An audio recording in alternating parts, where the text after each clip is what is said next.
घरामध्ये भाजीला काही नसेल किंवा अचानक आपल्या घरी पाहुणे आले, नाहीतर एखादा सण समारंभ आहे, तर तुम्हीही घरच्या कमीत कमी मसाल्यांमध्ये आणि साहित्यामध्ये बनणारी अगदी हॉटेलच्या चवीसारखी लागणारी काजू वाटाणा करी नक्की ट्राय करून बघा. आजची ही करी खूपच वेगळी आहे.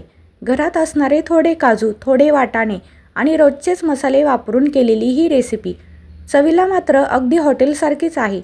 काजू करी तर खूप वेळा खाल्ली आहे, पण ही युनिक काजू वाटाणा करी कशी बनवायची त्याचे सर्व सिक्रेट्स या व्हिडिओमध्ये आपण जाणून घेऊयात. सर्वात आधी मी ते एक मोठी वाटी भरून वाटाणे सोलून घेतलेले आहेत. जर समजा वाटाण्याचं सीझन नसेल, वाटाणे मिळत नसतील, तर तुम्ही याऐवजी फ्रोझन वाटाणे घेतले तरीही चालतील. मी इथे फ्रेश वाटाणे घेतलेले आहेत. त्यामध्ये 20 ते 25 काजू घालून घेऊया किंवा अर्धी वाटी काजू घालूया. हे दोन्हीही एका कुकरच्या डब्यामध्ये घेऊन मिक्स करून घ्यायचे. यामध्ये अगदी थोडंसं पाणी घालायचं आहे. मी इथे अर्धा ग्लाससुद्धा पाणी घातलेलं नाही आहे. फक्त थोडंसं पाणी घालायचं आणि हा डबा कुकरमध्ये ठेवून कुकरला फक्त एकच शिट्टी करून आपल्याला घ्यायची आहे. लक्षात ठेवा, याचा आपल्याला जास्त गाळ करायचा नाही आहे, जास्त शिजवायचं नाही आहे. फक्त काजू आणि वाटाणे थोडेसे मऊसर झाले पाहिजेत, या काळजीने कुकरची फक्त एकच शिट्टी आपल्याला इथे करून घ्यायची आहे. आता कुकर होतंय तोपर्यंत आपण या करीसाठी लागणारे वाटण तयार करून घेऊया. त्यासाठी कढईमध्ये मी 1 चमचाभर तेल घेतलेले आहे. त्यामध्ये 2 ते 3 मीडियम साईजचे कांदे चिरून घ्यायचे आहेत. कांदा या तेलामध्ये भाजून घ्यायचा आहे. जास्त पण भाजायचा नाही आहे, अगदी हलकासा भाजून घ्यायचा आहे. थोडासा सॉफ्ट झाला पाहिजे अशा पद्धतीने कांदा भाजून झाला की त्यामध्ये 2 मीडियम साईजचे टोमॅटोही आपण घेणार आहोत. टोमॅटो भाजत असताना यामध्ये थोडंसं मीठ घालून घ्यायचं आहे, म्हणजे टोमॅटो पटकन मऊ पडतं. आता व्यवस्थित हे टोमॅटोही कांद्याबरोबर आपण भाजून घेऊया. कांदा टोमॅटो भाजून झालं, हलकंसं मऊ झालं की त्यामध्ये 10 ते 15 लसूण पाकळ्या आणि 1 इंच आल्याचा तुकडा मी चिरून घेतला होता, ते यामध्ये घेऊया. त्यानंतर 10 ते 15 काजूही घ्यायचे आहेत. हे सगळं आता व्यवस्थित कांदा टोमॅटोबरोबर भाजून घेऊया. 1-2 मिनिट लो फ्लेमवरती मी इथे भाजून घेतलेले आहे हे सर्व काही. हे सर्व साहित्य जे आहे, जे आपण करीसाठी वाटण करणार आहोत, ते सर्व साहित्य अशा प्रकारे भाजून घेतलं तर वाटणही छान होतं आणि करी छान होते. आता एका प्लेटमध्ये हे सगळं काही काढून घेऊया आणि 5 मिनिट याची वाफ जाऊन देऊया. 5 मिनिटांनंतर आपण मिक्सरच्या भांड्यामध्ये हे सगळं काही साहित्य घेऊया आणि त्यामध्ये अगदी थोडंसं पाणी घालून सगळं काही व्यवस्थित याचं वाटण तयार करून घेऊया. पूर्णपणे याची पेस्ट तयार करून घ्यायची आहे. हे पहा, अशा पद्धतीने व्यवस्थित याची सगळी पेस्ट तयार करून मी इथे घेतलेली आहे. ही एका दुसऱ्या वाटीमध्ये काढून घेऊया. अशा पद्धतीने मी सर्व साहित्य इथं मिक्सरला बारीक करून याचं एक वाटण तयार करून घेतलेलं आहे. आता ज्या कढईमध्ये आपण कांदा टोमॅटो लागणारे जे वाटण आहे करीचे ते भाजले होते, त्याच कढईमध्ये मी पुन्हा एकदा 2 चमचे तेल घेतलेले आहे.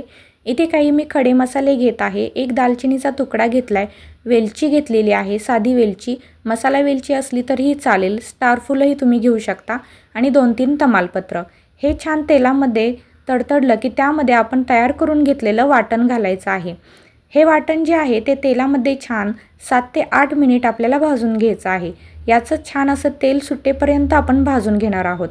लक्षात ठेवा, वाटण जर छान भाजलं गेलं तरच करीला छान टेस्ट येते.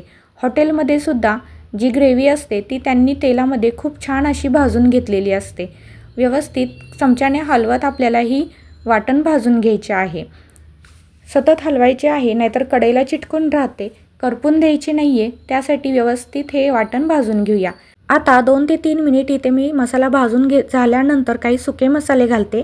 त्यामध्ये 1 चमचा गरम मसाला आणि 1 चमचा जी बेडगी मिरचीची पावडर असते ती घालून घेते, म्हणजे भाजीला टेस्ट आणि कलर दोन्हीही खूप छान येईल. बेडगी मिरचीची जी पावडर असते त्याला फक्त कलर असतो, ती तिखट नसते. कलर येण्यासाठी मी इथे बेडगी मिरचीची पावडर वापरलेली आहे. आता तिखटपणा येण्यासाठी रोजच्या भाजीची जी चटणी असते ती मी इथे 1 चमचाभर घातलेली आहे आणि फ्रेश असं दही आपल्याला इथे लागणार आहे, ते मी इथे 2 ते 3 चमचे घेत आहे. दही चांगलं फेटून घ्या आणि ताजं असावं. जर समजा दही शिळं असेल तर ते चवीला आंबट लागतं, त्याने ग्रेव्हीची जी टेस्ट असते ती बदलली जाते. त्यासाठी इथे काळजी घ्या की दही चांगलं फ्रेश असलं पाहिजे. आणि जर तुम्हाला दही वापरायचं नसेल तर तुम्ही फ्रेश क्रीमही 2 ते 3 चमचे घेऊ शकता. मी इथे दही वापरलेलं आहे आणि चांगलं फेटून घेतलेलं आहे. आता 2 ते 3 मिनिट व्यवस्थित मसाला भाजून झाला, त्यानंतर मी अगदी थोडंसं पाणी यामध्ये घातलेलं आहे मसाला शिजण्यासाठी. अगदी थोडं घालायचं आहे. अर्धा ग्लाससुद्धा मी इथे पाणी वापरलेलं नाही, त्यापेक्षाही कमीच पाणी मी इथे वापरलेलं आहे. व्यवस्थित सगळं मिक्स करून घेऊया. आता चवीनुसार यामध्ये मीठ घालून घ्यायचं आहे. मीठ घातल्यानंतर पुन्हा एकदा मिक्स करून घेऊया. कुकरही आपल्या व्यवस्थित झालेला आहे. त्यामधले वाटाणे आणि काजू व्यवस्थित मऊ असे झालेले आहेत, जास्त शिजलेले नाहीत. तुम्ही बघू शकता. व्यवस्थित या ग्रेव्हीमध्ये घेऊन मिक्स करून घेऊया. गॅसची फ्लेम लोच ठेवायची आहे, गॅस कुठेही वाढवू नका. आता भरपूर अशी बारीक चिरलेली कोथिंबीर यामध्ये घालून घेऊया. तुमच्याकडे कसुरी मेथी असेल तर तुम्ही कसुरी मेथीही घालू शकता कोथिंबीरसोबत. कोथिंबीर घातल्यानंतर व्यवस्थित पुन्हा मिक्स करून घेऊया. गॅसची फ्लेम लो करूया आणि 2 ते 3 मिनिट लो फ्लेमवरती ही भाजी थोडी शिजवून देऊया.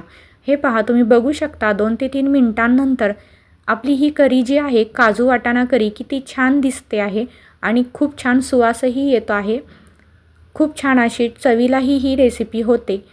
तुम्ही ही भाजी चपाती किंवा रोटीसोबत किंवा फुलक्यांसोबतसुद्धा सर्व करू शकता. खूप छान होते ही रेसिपी. तुम्ही एकदा नक्की ट्राय करून बघा. अचानक जर घरी पाहुणे आले आणि काय बनवावं भाजीला हा जर तुमच्याकडे प्रश्न असेल तर तुम्ही बिनधास्त ही भाजी बनवा. सगळ्यांना ही भाजी नक्की आवडेल. तुम्हाला ही रेसिपी कशी वाटली मला कमेंट करून नक्की सांगा. रेसिपी जर तुम्हाला ही आवडली असेल, एक वेगळ्या प्रकारची ही रेसिपी आहे, तर तुम्ही लाईक आणि शेअर नक्की करा. तुमच्या मित्रपरिवारामध्ये हा व्हिडिओ तुम्ही जरूर शेअर करा. तुम्ही जर का अजून फ्लेवर्स आणि स्पाइस या चॅनेलला सबस्क्राईब केलं नसेल तर नक्की सबस्क्राईब करा. म्हणजे अशाच प्रकारच्या युनिक आणि नवीन नवीन रेसिपीज तुम्हाला लगेच बघता येतील आणि बनवताही येतील. अगदी पहिल्याच प्रयत्नातही तुम्ही ही रेसिपी सहज बनवू शकता. अशी ही रेसिपी मी तुम्हाला इथे दाखवलेली आहे. चला तर मग पुन्हा भेटूया पुढच्या व्हिडिओमध्ये अशाच एका नवीन रेसिपीसोबत. हा व्हिडिओ पाहिल्याबद्दल धन्यवाद.